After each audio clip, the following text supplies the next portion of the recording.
دوستان عزیز به یک برنامه پشت پرده دیگه خوش اومدید. امروز هم باز میخوام یک سری خواننده های ایرانی که از خواننده های خارجی آهنگ کاور کردن یا اصطلاح دزدی کردن رو برای شما لو بدیم و کلا انگار دنیای موسیقی ایران مثل جنگل شده دیگه، انقدر عجیب و غریبه. حالا من اسم آهنگای معروفی که ایرانی‌ها برداشتن از خواننده های خارجی دزدی کردن و به اسم خودشون تموم کردن و برای شما امروز 12 13 تاشو نشونتون میدم و ببینید که دنیای عجیب و غریبی یا وضعیت موسیقی داخل ایران. و قبل از هر چیزی بگم که این برنامه لو دادن خواننده های ایرانی که از خواننده های خارجی آهنگ کپی میکنن ما قراره که در چند قسمت منتشر کنیم و یک قسمت هم چند روز پیش منتشر کردیم و در قسمت اول ما اشاره کرده بودیم به آهنگ محسن یگانه که از یکی از خواننده های خارجی آهنگ کاور کرده بود و محسن یگانه واکنششون داد، گفتش که آقا من آهنگی که کاور کرده بودم در پشت آلبوم خودم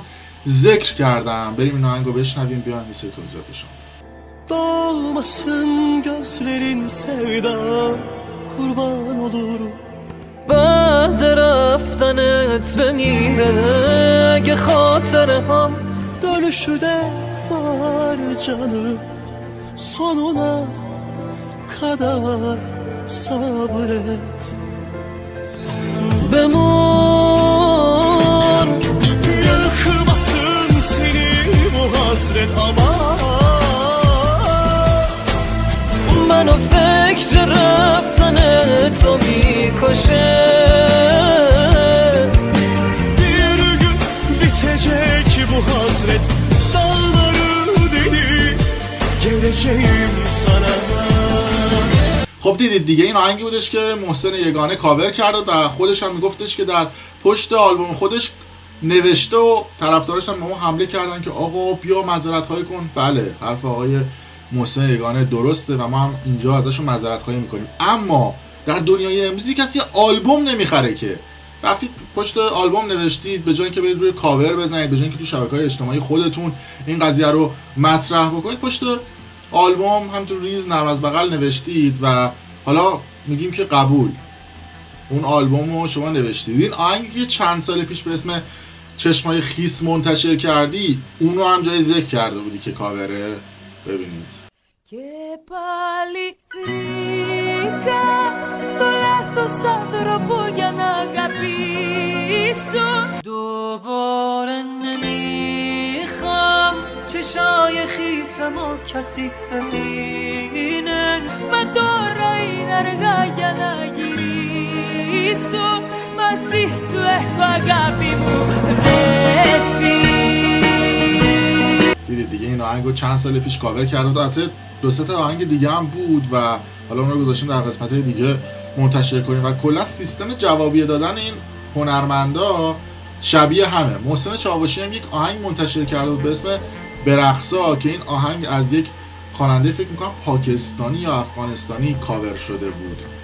بعدش که چند تا از رسانه‌ها اومدن گفتن که این آهنگ کاوره، محسن چاوشی گفتش که آره من رفتم با یک سایتی همون اوایل مصاحبه کردم و گفتم که این آهنگ کاوره. رفته مثلا با یه سایت مصاحبه کرده که کلا مثلا بازدیدش 20 نفره، 50 نفره، نه 1000 نفره، نه 10000 نفره. بعدش که اومدن بهش ایراد گرفتن، گنده کار اومده بالا، گفته ببینید اینم سندش، من اون موقع توی اون سایت مصاحبه کردم. به جای اینکه بیاد در شبکه اجتماعی خودش این قضیه رو مطرح کنه یا روی کاور بنویسه که این آهنگ کپی شده از یک آهنگ دیگه است، میره با یک سایت مصاحبه میکنه دیگه و مد شده این قضیه. ببینید این آهنگ هم که کاور شده. در باغ مهرانی آن ماه نو رسیده آن ماه نو رسیده دامن کشال مهره گلاره چیده چیده گلاره چیده چیده شام در برقصا جان پدر برقصا جان پدر برقصا اسباب سر بریدی پا با سر برقصا خوش کمر برقصا. و البته امیدوارم که طرفداران آقای چاوشی آقای یگانه از ما ناراحت نشن، چون که امروز راجع به همه خواننده‌ها صحبت می‌کنیم و کاور کردن یه امر مرسوم هستش. حالا نرید هم بکنید. این خوبه صدا و سیمای داخل ایران آهنگ پیام بازرگانیش هست، اون اولش آهنگ پخش میشه اونو هم کاور کردن و دزدیدن دیگه. بابا یه آهنگ پیام بازرگانی که این همه پول برای تبلیغات میگیرید چقدر مثلا بخواد براتون بسازن. ببینید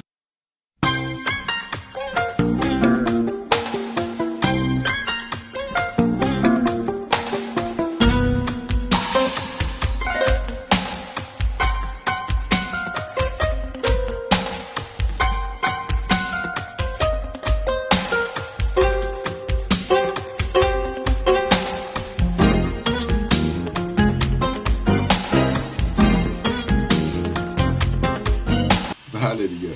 تبلیغ دهنده هم که میدن این آهنگ اول پیام بازرگانی کاور و کپی و دزدیه، میان اونا هم آهنگ‌های تبلیغات خودشون رو میدزدن، مثل تبلیغات شرکت چیتوس که یک آهنگساز به اسم ادوارد سال 1875 ببین چند سال پیش بوده یا آهنگ ساخته بوده، بعد شرکت چیتوس میاد این آهنگ رو میدزد و میده صدا و سیما پخش بکنه. ببینید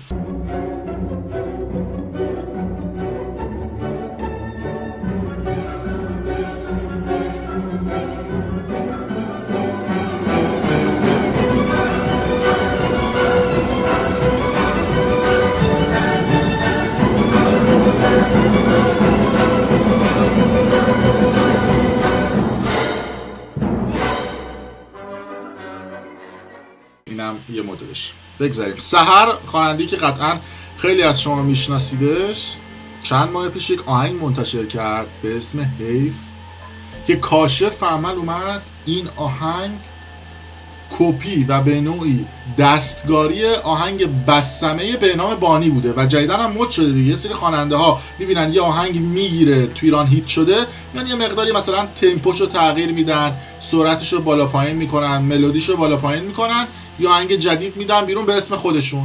بشنوید. حیف، آره حیف علاقه من، دل عاشق ساده من، دیگه قید این عشقو بزن دل من. نه نمیخوام دیگه چیزی بگی، زده شد دلم از تو یکی، بگو آخه به خاطر چی، واسه کی به روز تو اومده آخه بگو، پس علاقه با عشق تو کو، چرا انقدر سردی باهم، به خاطر من بگو که دل تو رو برده کیه، بگو فرقی که داره چیه، تو چرا بد کردی باهم. بعد از اینکه این آهنگ اومد بیرون، طرفداران بهنام بانی رفتن به سر گفتن وات فاز داداش، فاز چیه، اومدی آهنگو دزدیدی یا یه مقداری عوض بدلش کردی جاشو؟ بعد سهرم واکنش نشون داد، گفتش که نه شما سواد موسیقیایی ندارید، شما علم موسیقی ندارید، منم نمیتونم برای شما توضیح بدم، ای کاش توی مدارس مثل خارج از کشور موسیقی تدریس میشد که شما میفهمیدید که این آهنگ کپی نیستش و کلا پیچون قضیه رو و کلا مردم بی سواد خطاب کرد که خانم سحر شما اگه خودتون سواد دارید بیاید قشنگ به مردم توضیح بدید که داستان از چه قرار هستش. حالا ما میگیم قبول، اون آهنگ کپی نبوده، دزدی نبوده، یه آهنگ دیگه خونده بودی که سال 94 منتشرش کردی، من اینجا نوشتم کاشف عمل اومد، ما یه سرچ کردیم این آهنگ رو شما از یه شخصی به اسم محسن یاحقی که فکر کنم شیک و مجلسی دزدیدی دیگه. محسن یاحقی سال 87 یه آهنگ خوند و شما برداشتی که جز به جز شعر به شعر اون آهنگ رو بازخونی کردی و خوندی. حالا محسن یاحقی هم چون آدم معروفی نیست و کسی هم نمیشناسته، شما برداشتی آهنگش رو خوندی. ببینید. تو نباشی چشم برات گریونه، دنیا برام بدون تو زندونه، دستا تگه دستامو تنها بذاره، شب و روزم لحظه ای یارو نداره. تو نباشی چشم برات گریونه، دنیا بدون تو برام زندونه، دستا تگه دستامو تنها بذاره، شب و روزم لحظه یارم نداره. تو که بارونه تو چشمو میبینی، لحظه لحظه ها رو کنارم میشینی، تو که مثل بارون آرومم میکنی، تو نباشی دل منو خون میکنی. تو که بارونه تو چشمو میبینی، لحظه لحظه ها رو کنارم میشینی، تو که مثل گریه آرومم میکنی، تو نباشی دل منو خون میکنی.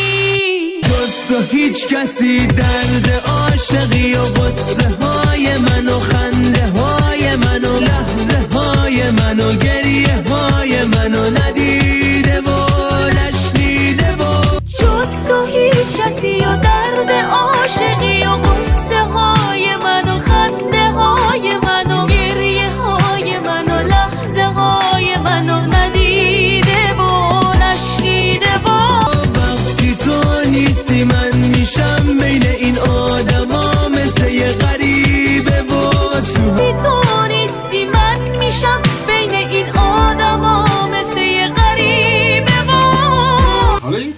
کردن ها به رپرها هم سرایت کرده. یه سری رپرهای خوب داریم که آهنگای خیلی خوب میخونن، من خودم هم طرفدارشونم. یه سری رپرها داریم که کلا چرت و پرت میخونن. بعد توی اون چرت و پرتایی هم که میخونن میرن بیتاشون از آهنگای خارجی میدزدن، کپی میکنن، من نمیدونم چیکار میکنن. نمونهش این آهنگ رو ببینید، من اصلا گوش دادم این آهنگ رو، توش که اولا نصفش فحش بود، نصفش من نفهمیدم چی بود. بعد همین آهنگ رو هم برداشتن از یک آهنگ خارجی دزدیدن. بشنوید. صبح ها این کوکاین نمیم پای ما دوست تایی مدل و طلب ماری ما I still do be spit loogies when I puff on it. I got some bucks on it, but it ain't enough on it. تو چی داری کجایی نمیخوام خوابی ما جدایی ما رو باتی نکن با اینا. Go get the STIDES. کلا برا بچ دور هم دیگه جمع بودن، گفتن یه آهنگ بخونیم دیگه. خوندن و شده اینی که دیدید. حالا گفتیم برا بچ، آدم یاد برا بکس میفته که اونا هم 6-7 تا آهنگ کاور دارن دوپ. ببینید. Tengo la camisa negra, hoy mi amor está de luto. Hoy tengo en el alma una pena y es por culpa de tu embrujo. Hoy sé que tú ya no me quieres y eso es lo que más me hiere.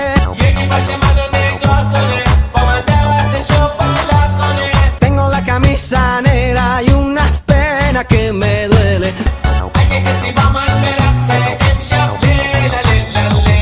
رسیدیم به خانواده خسروی، سیروان خسروی. قسمت اول یادتونه خودشون مقایسه کرد، گفت من بی ام و از کسی کاور نمی‌کنم و کپی نمی‌کنم و استغفرالله.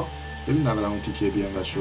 یکی از شرکت‌های خودروسازی ایرانی در نظر بگیرید، اگه بتونه کپی بنز تولید بکنه دیگه میاد دیگه کپی پورشو بزنه، کسی که میتونه تمام رو کپی کنه. یعنی تو الان به اینجا رسیدی که یک محصول سیروان خسروی داشته میگن آلبوم اولم همین بوده. وقتی میتونم این کار بکنم اصلا تو ذهنم نهادینه شده. حالا همین سیروان خسروی یه آهنگ کاور دیگه شو هم بشنوید. من گفتم که اصلا اسکار کاور رو ما باید به این بدیم.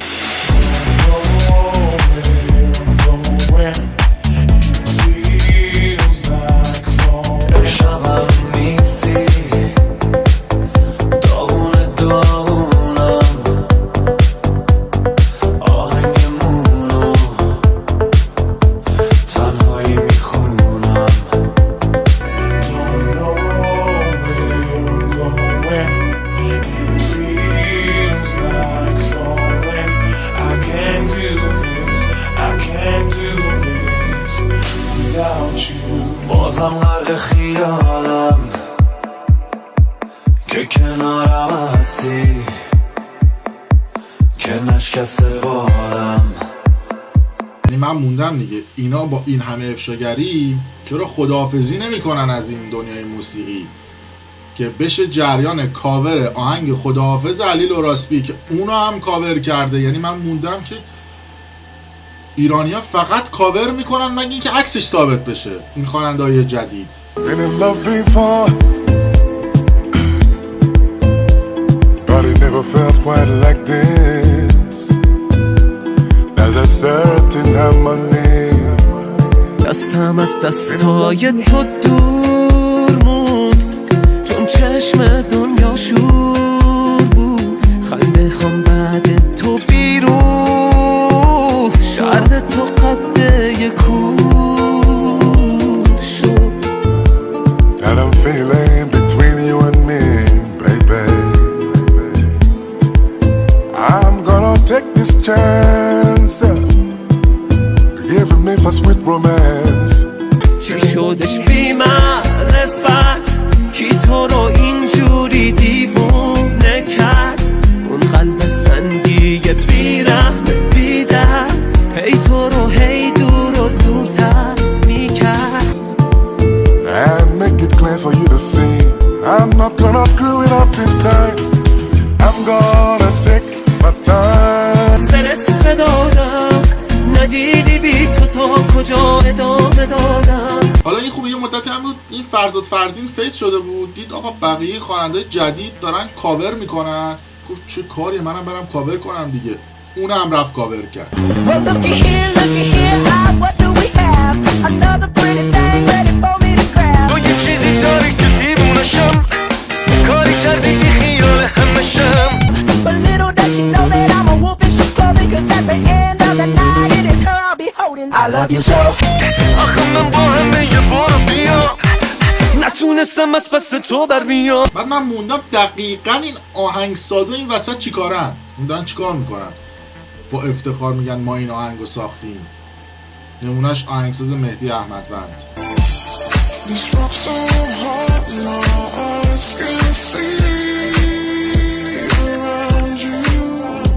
چشماتو میبندم با دستم دست باش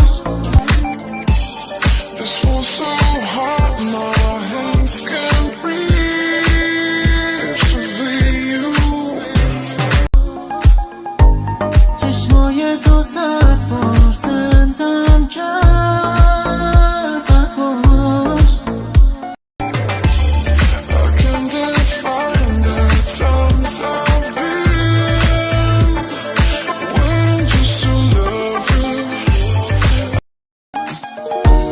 تا صبح توی گوشت میگم هی هستش.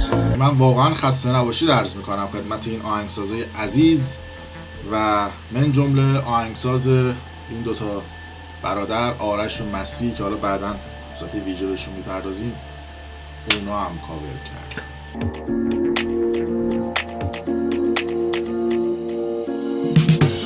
I stare so deep in your eyes. I touch you more and more every time. When I leave you begging me. رفت نتونستم مانشم، رفت خیلی آسون از پیشم، سر کی منو از یاد برد. بله دیگه، البته تعداد این آهنگای کاور خیلی زیاده. یعنی من حالا امروز چند تاشون رو برای شما جدا کردم، قراره که فکر کنم 50-60 قسمت ما بریم. یعنی انقدر کاور کردن 50-60 قسمت جا داره اصلا این برنامه. نباشه من عاشقتم، حواست عشقت باشه کم، کاریت نباشه تو فقط بخند، با تو مجنونم. میخواد خواننده شه مثل همه اونا پول دار بشه، بین مرد و زن محبوب بشه تا زنده‌اش بخونه.